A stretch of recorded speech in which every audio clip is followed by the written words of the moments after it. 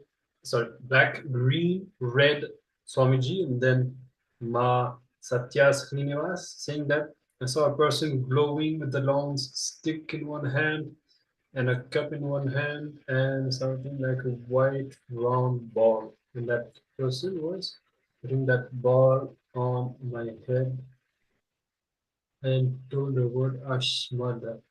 Then I think yeah. Okay. Then Larita Gabriela is saying that she has seen electronic cubes, white, black, something like teddy bear, and some designs. Okay. And some shapes. Ma Satya Srinivas, circle. Ma Lalita Gabriela saw fingers. Okay. Great. So thank you so much for sharing whatever was being revealed to you. It's great to see that so many participants are actively participating in the power manifestation, and so much of details are getting revealed to you. Means that you're actually with enthusiasm, you're actually manifesting the powers, taking part in the power manifestation sessions, and openly actually being open to it, so that as much as possible you can see whatever is being revealed to you, and then you are sharing. So it's a great joy to see all of you sharing the details. Ma Parameshwari is also saying that she has seen cotton white. Great. That's Okay, great, great. All right, so let's share. Let's see what the actual picture was. Then we can verify the details that we saw in our third eye against what the picture actually is. So let's see what the picture was.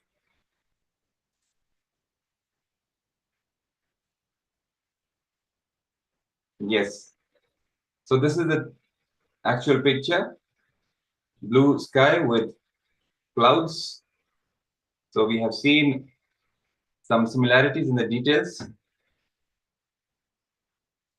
So Ma Parameshwari has said that she has cotton white. So that's actually very, very close, because as you can see, this image has many clouds, which is directly like a ball of cotton. Same kind of looks very similar, at least on a picture. So this is very good. Yes. So even those who saw something white and even white ball, you can see some similarities in the shapes that were there in the picture. And even those, for example, who saw Swamiji, and you may think that okay, it's not directly related, but that's not for us to judge. Whatever Swamiji is showing is something which he is revealing to you. So it's for us to just celebrate whatever he is revealing. And with time, when we practice this more and more and more, we'll actually be able to see what the picture in front of us is. The whole detail, everything will be revealed to us. So it's just a matter of time. More and more we connect with Swamiji in oneness. We'll see that whole pitta layer that we were sharing in the beginning of the session. It will start just melting down, and in that darkness in front of us, when the two eyes are closed, we will be able to see the information that is in front of us. So that is the beauty of this power manifestation. So congratulations everyone to be a part of this power manifestation ground. And it's time for all of us to now share with others the joy of power manifestation. So head over to the social media platforms and share your experience of power manifestation with others, so that they can also get a taste of this science of power manifestation, which Swamiji is revealing and reviving on the planet Earth.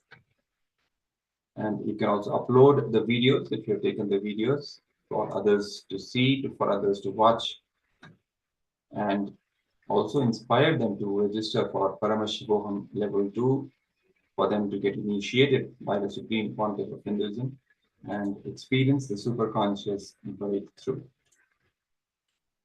Yes, so with this, we now come to the end of this power manifestation session. We will be having more sessions. So be ferocious while you are manifesting the powers. More and more we manifest the powers, more and more the completion space will increase inside us, and as a result, we'll be manifesting will be able to manifest more powers. So now let's move to the next segment in today's series of sessions. We've dealt with various aspects of desire. We've talked about guilt, and now it's a very interesting session that we are going to enter into. And this session is going to be on the topic of, it's basically a comparison of social systems. On one side, it is the current, for example, you can think of it as a politics-based social system, right? Whatever we see, whatever we have witnessed in the recent history as well as in the modern era, versus the Vedic social system. The social system as was existent during the Vedic era, during the time of the peak of the Hindu civilization. What kind of social system we had, what are the merits, and how it can be compared to today's social system. So let's enter into this segment next.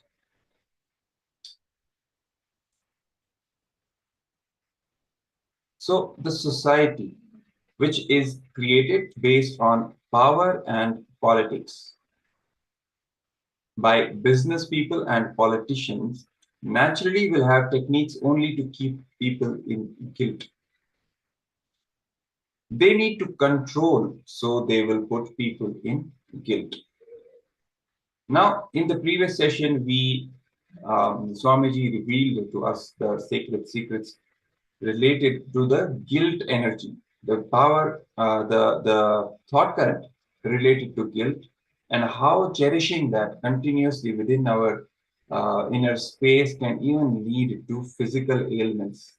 That's how that's what the implications are of even having this guilt and cherishing this guilt inside us continuously. Now, in this section, we are actually talking about the social systems where people are made to have this and cherish guilt in their lives in order for the people who are in power to continuously keep the people as enslaved and continue to control them using guilt as the tool. And that is the system which is based on politics and power. The people, mostly the business people and the politicians, when they take charge and when they try to create a system to rule over the masses, they use guilt as a technique, as a tool to control people. So in order to control, they have to put people in guilt so that they can easily be manipulated. Only through guilt, people can be easily controlled. But the social system created by enlightened masters, that is the Vedic system, the Vedic social system, the Sanatana Hindu enlightenment-based ecosystem, which is created by enlightened masters, it helps people to be liberated and move towards more and more expression of freedom.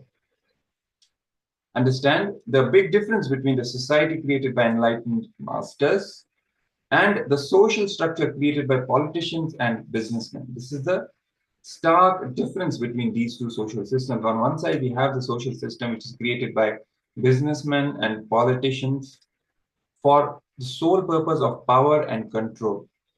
And the techniques and tools they use to control and manipulate the masses, to keep them subjugated, is guilt. Using guilt, people can be easily enslaved, controlled, manipulated.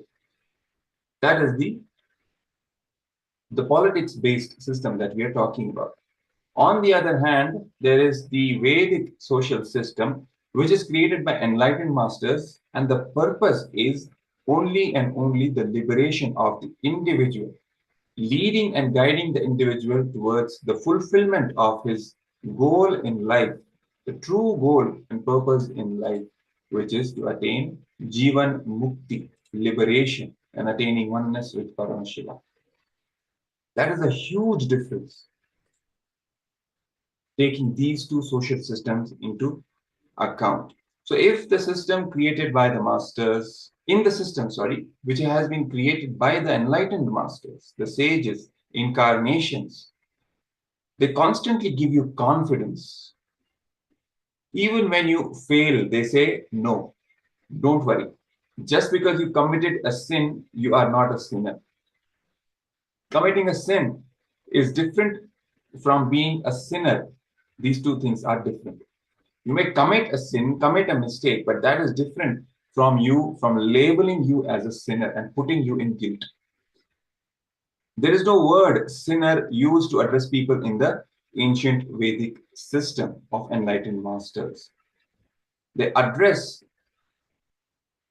human beings as Amritasya Putraha, or sons of immortality.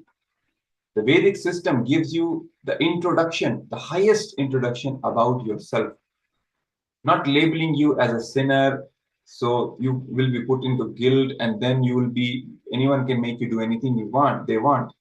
They label you as the Amritasya Putraha, which is the truth of your real existence. You are the sons of immortality, giving you more and more confidence to express your real potential, to manifest powers, to manifest oneness, and to live as enlightened beings and incarnations on planet Earth. To realize your true self, your true nature. That is the ultimate purpose of the Vedic social system.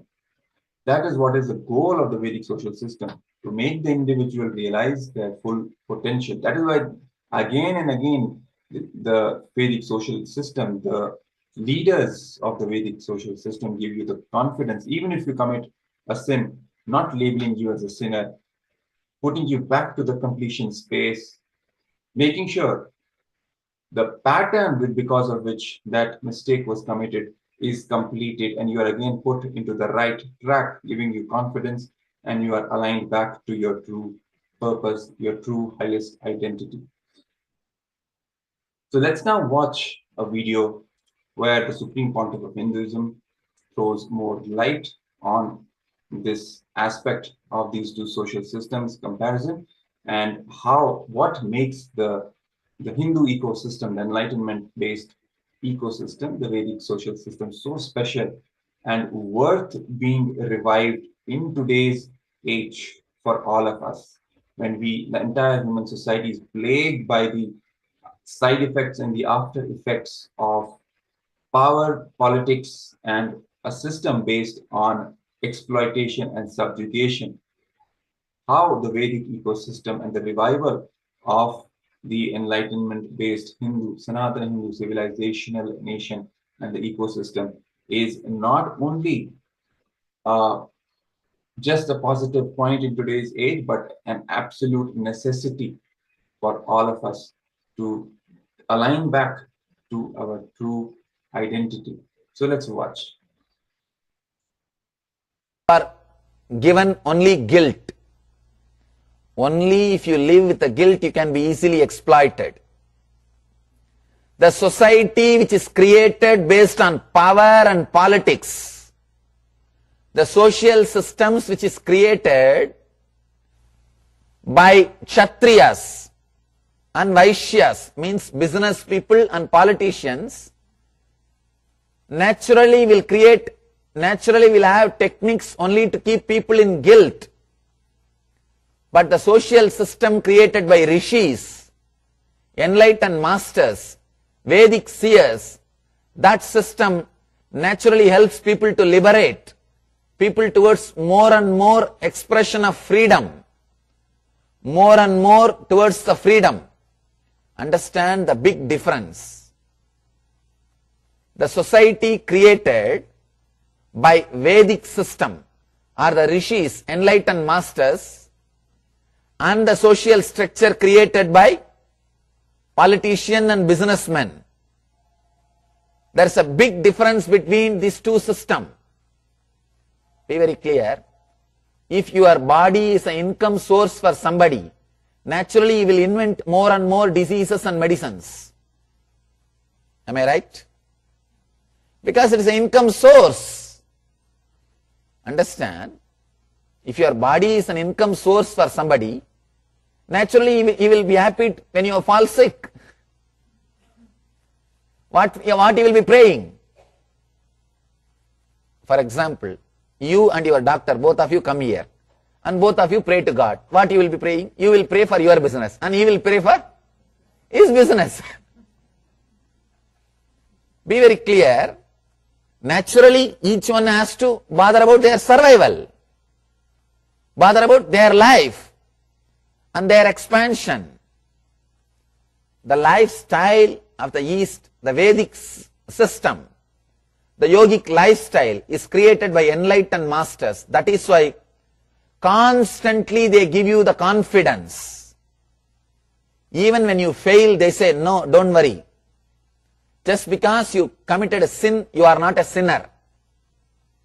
Committing a sin is different, being a sinner is different. There is no word sinner used to address people in Vedic system. No.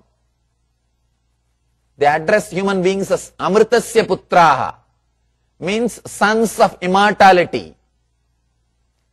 Let you understand and trust. Please be very clear. There are so many things, all major things of your life is not done by the identity which you are carrying, including your breathing. Are you breathing by planning?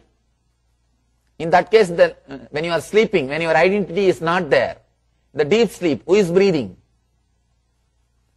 All major things of your life is run by your prarabdha, run by your biointelligence, run by the automatic intelligence which keeps you alive. If so much can be done by that intelligence, can't it run your life? Digesting your food, converting bread into blood is such a big work. If that can be done by your intelligence, can't it just find way for your bread? It can. But you are taught not to trust your intelligence. You are constantly trained not to trust yourself. By now, you yourself believe you can run only based on fear and greed. You do not trust yourself, you can run out of freedom. You do not have faith on you, you can live out of freedom. You strongly believe you can run only based on fear and greed. You can run only based on your deadline and salary. You think life is a deadline and paycheck. No. You can run, your life can happen, what you think without what you think as your identity. Be very clear. You can live your life without the constant irritation which you are carrying, the constant tension which you are carrying. That is what I call Jivan Mukti, liberated while living in the body. Jivan Mukta means a man who lives without carrying the constant irritation which all of us carry. Constant irritation, you can understand. The moment you get out from your bed, come out of your sleep, till you fall asleep, you carry a constant tension and irritation. That is why you are waiting to vomit that on others. You are practically a volcano, waiting to jump on people. All you need is a small reason, that's all. You are waiting for reasons. If you don't get, you create it, that's all. Constantly, you are waiting to vomit. The constant irritation which you are carrying, the tension which you are carrying is happening in you because you believe mind is a thing. If you believe mind is a being, it is not a thing, it is a process. Then suddenly you will see that there is no need for the so much of things which you are creating in you, there is no need to defend yourself so much because there is no enemy. Suddenly you will realize, whoever you think as enemy has no base. They are not enemies at all.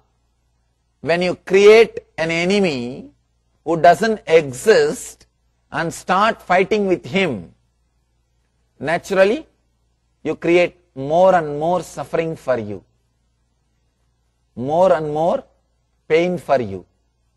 Be very clear. When you understand mind is a process, suddenly you realize you are unclutched. When you start trusting, you can be alive without that constant tension and disturbance which you are carrying in you. You are Jivan Mukta.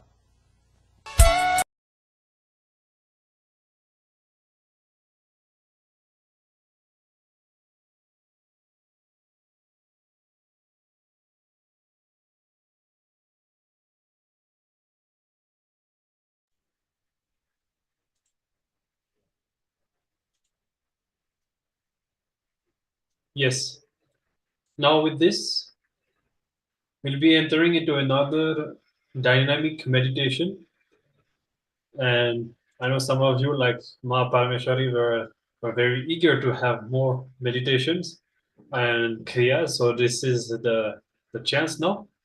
We'll be entering into the Dukkha Harana meditation. So this meditation technique will bring out all the suppressed emotions within you. The breathing is very closely related to your mind. So if your thinking is calm, then your breathing also will be calm and relaxed. So if your thinking is aggressive, then your mind will, your breathing will also be aggressive, just like your thinking. Now, this technique is such that if you can actually practice it every day for 21 days, it will transform your being and literally bring a glow to your face and to your body. So you will all be able to try it out today. And Ma Parameshwari was asking if there is some meditation or technique that we can practice more often, and this is a very good one that you can take up. This technique is literally like taking a psychological bath. It's like you'll be able to experience the deep silence within you after completely cleansing your mental layer. So this technique is directly connected, as we said, since it brings up and heals all the suppressed emotions from within us and works on the mental layer. Is directly connected to the guilt, since guilt is directly connected to our mental layer. So in the continuation of everything that we have been working on and that we have learned, this technique is directly going to help us to overcome all the guilt patterns and bring completion within ourselves. So now I'll be showing the slides so that all of you can see what the posture looks like. Just give me a few moments. I'll be projecting the slide for all of you.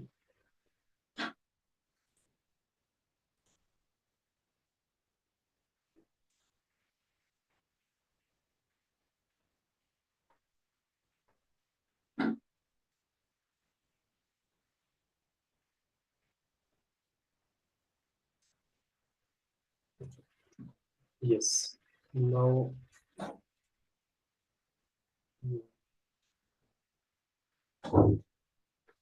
you should all be able to see the slide, and this is going to be our starting posture. So I invite all of you to stand with your eyes closed.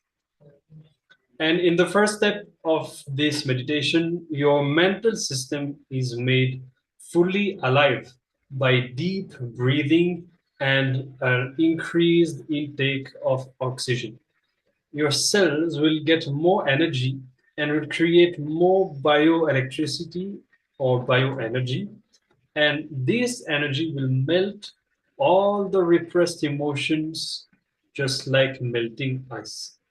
So we are literally, it's literally like fanning the Muladhara chakra and melting all these suppressed emotions. So this meditation is going to have an immediate benefit for all of us. Now, from the starting posture that you can see on your screen right now, we'll be moving from this posture with our arms up, breathing deeply and chaotically from the depths of your body, always through your nose and always keeping your mouth closed. You're going to move your hands, flex your knees, and bend to a semi-squatting position, just like you can see projected right now, and then rising up, just like in the previous picture, which I'll show again. So this is the second phase. Now you can all see we are starting from here and coming to this posture while breathing deeply and chaotically from the depths of our body and always through the nose.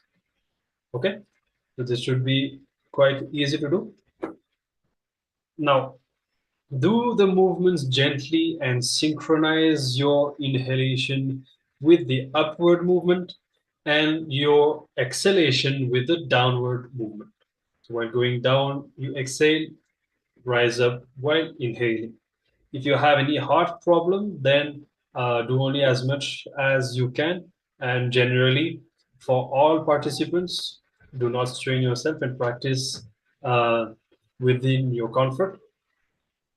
Similarly, pregnant women and anyone with physical ailments, do only as much as you can.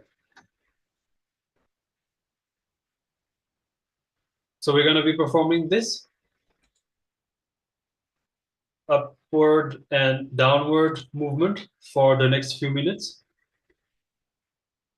Inhaling and exhaling deeply and chaotically from the depths of our body, always through the nose. Exhaling while going down and inhaling while going up. We're going to be performing this sequence for a few minutes, and then this meditation has a few more steps that we'll be getting into.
Yes. So we will now be moving to the next step in this meditation.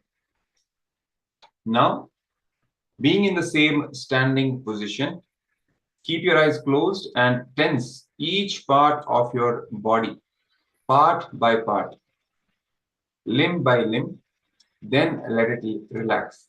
So you're going to take each part of your body, part by part, you're going to move through the body, across the body. And for each part, we are going to first tense it fully, completely, and then relax it. So tense and relax one limb and then move to the next. Start with your feet, then move to legs, then move to the thighs, next to the hips, then to stomach, then lower back, then to chest and upper back, then to your arms, then fingertips to shoulder, next to the neck and the shoulders, next to your face, and finally to the top of your head. So basically from bottom all the way till the top, we're going to move limb by limb, part by part. And what we're going to do is first tense that part of your body completely for some time, for a few seconds, and then relax it. Completely relax that part. It's like squeezing that part fully and then relaxing it. So at the end of this stage, you will become vacant inside. You will become cool, calm, and composed. So let's begin this technique now. You will be starting with your feet first. Tense your feet completely. Feel as if you're squeezing your feet.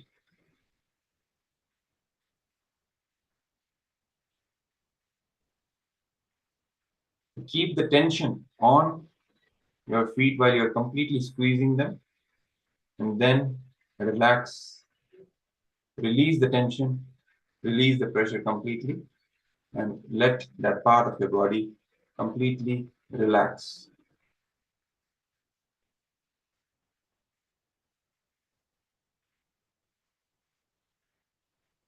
Take a few seconds, let the part of the body fully relax, and then move to the next part. After the feet, now move to the legs. Tense your legs completely.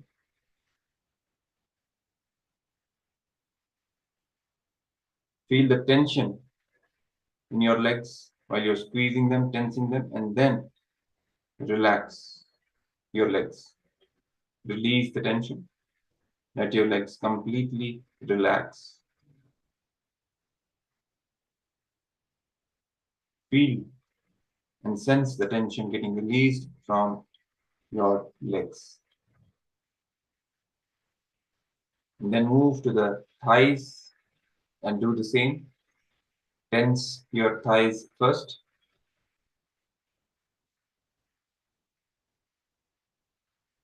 Hold that tension for a few seconds. And then release. Completely relax, releasing the tension.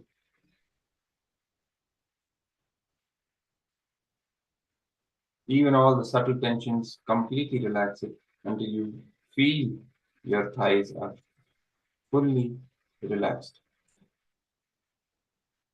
Now move to your hips. Continue doing the same. From part to part, repeat the sequence of first tensing that part of the body completely, holding tension in that part of the body, and then completely relaxing that part. Continue.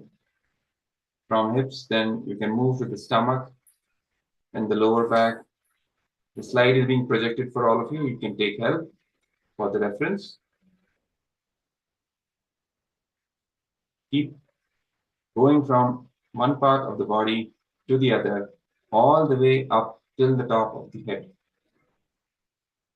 Please continue.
Yes. From hips, then you can move to the stomach, then your lower back, tensing the part of the body fully, and then relaxing. Then move to your chest and upper back. Tense this part of your body, your upper body. Completely feel the tension, squeeze, and then relax.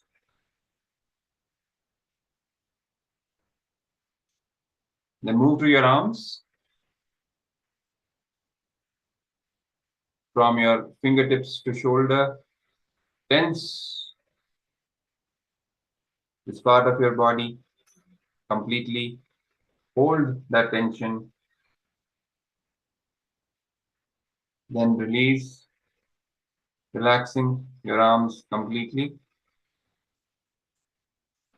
Let's move to the neck. Neck and the shoulders. Tense your neck and shoulders completely. Hold that tension and then release. Completely relaxing. Now move to your face. Tensing your face completely.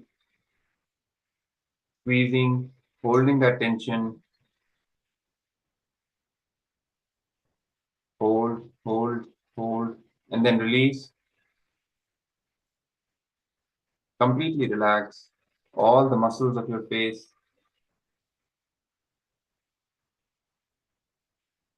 Let all the tension melt away. And then finally, let's move to the top of the head. Tense the top of your head. Hold that tension. Squeeze.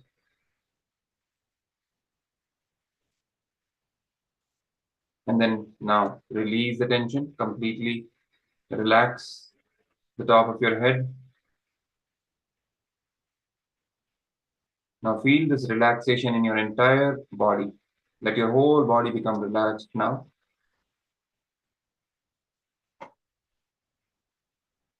Quickly scan your body from top to bottom, again from bottom to top, releasing all the subtle tensions in your muscles and tissues.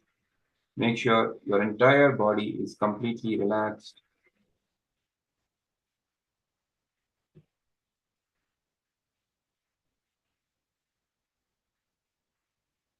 Now let's immediately after this step now sit down, keeping your eyes closed.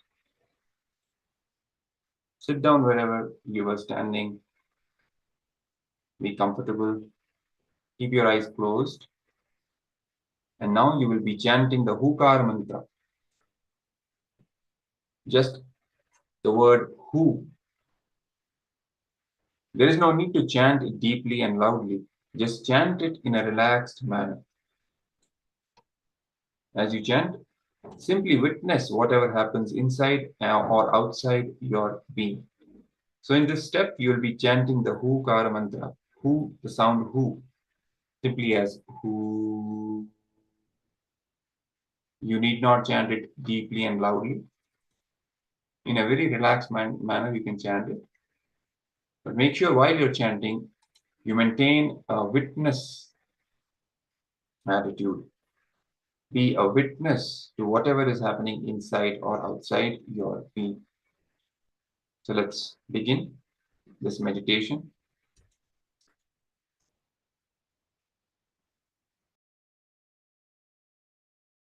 Meditation, the third stage, is the actual culmination of this entire process, this technique, and the first two parts were in fact a preparation for this stage. So this is the stage when we are doing this meditation. You will see that your mind becomes silent effortlessly. Simply keep watching your mind, watching everything in and around you, inside and outside of you.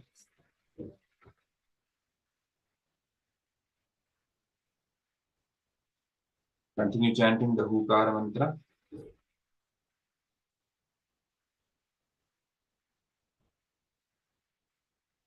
And witness whatever happens inside or outside your being.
Now remain in this relaxed state with a smiling face and in a blissful mood.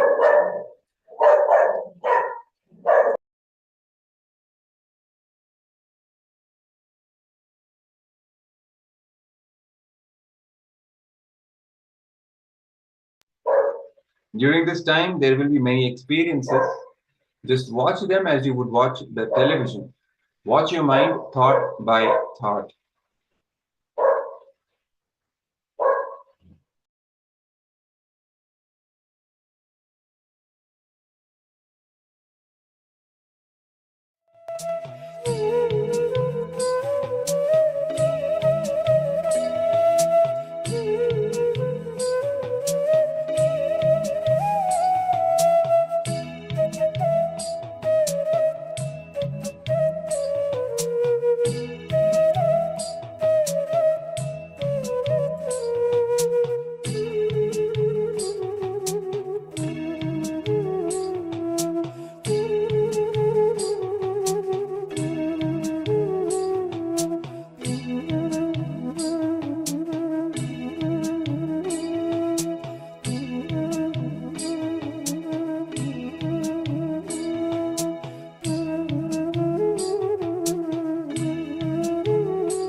Yes. So now let's relax from this meditation. This is one of the very powerful meditations, and if you continue to do this and practice this for many days, you will see a kind of a glow coming on your face and your body being completely rejuvenated. In your inner being, there will be a constant silence that will be prevailing, and you will witness a very profound transformation in your being itself. That is what the essence and what the significance of this meditation technique is. So now, after this segment, let's now head over to the most awaited segment in today's Paramashivoham Level 2 series of sessions. This is the live darshan from the Supreme Pontiff of Hinduism, Bhagavan Sri Nithyananda Paramashivam, who will be gracing us today in the form of Paramashiva's ultimate manifestation of Ashwarudha Murti, and gracing all the all the devotees, all the disciples, showering wounds and blessings upon all of us.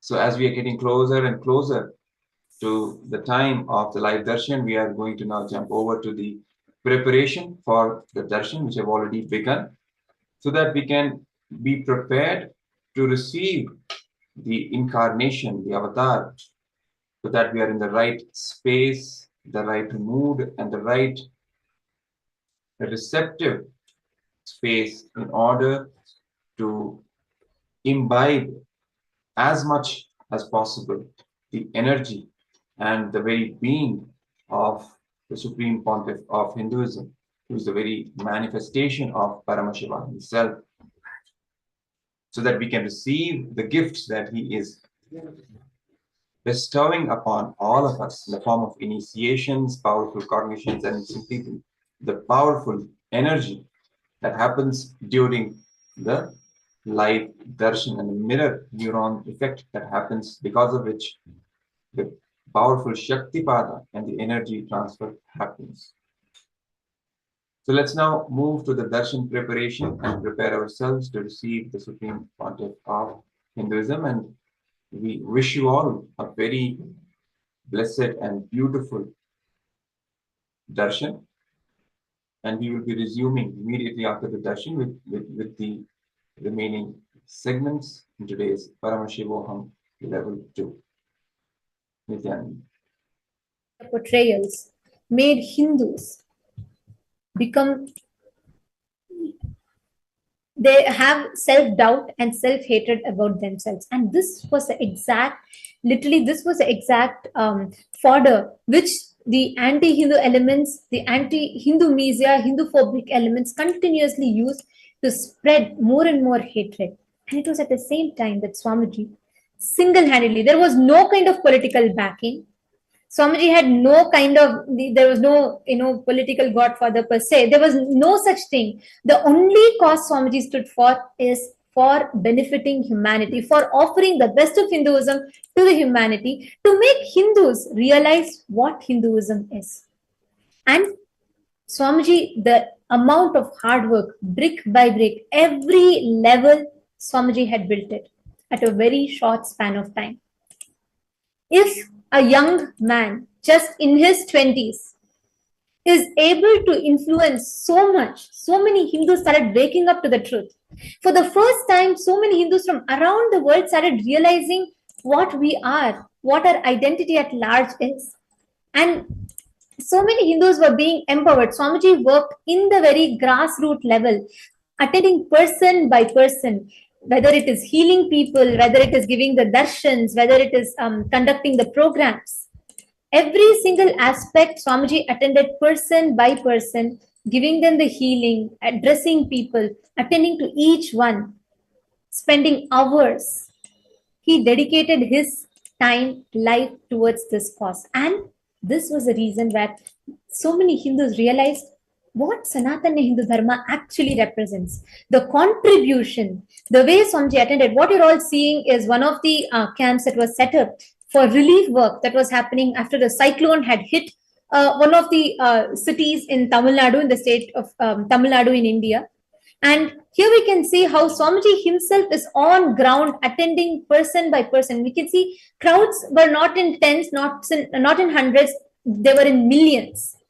The number of people that were coming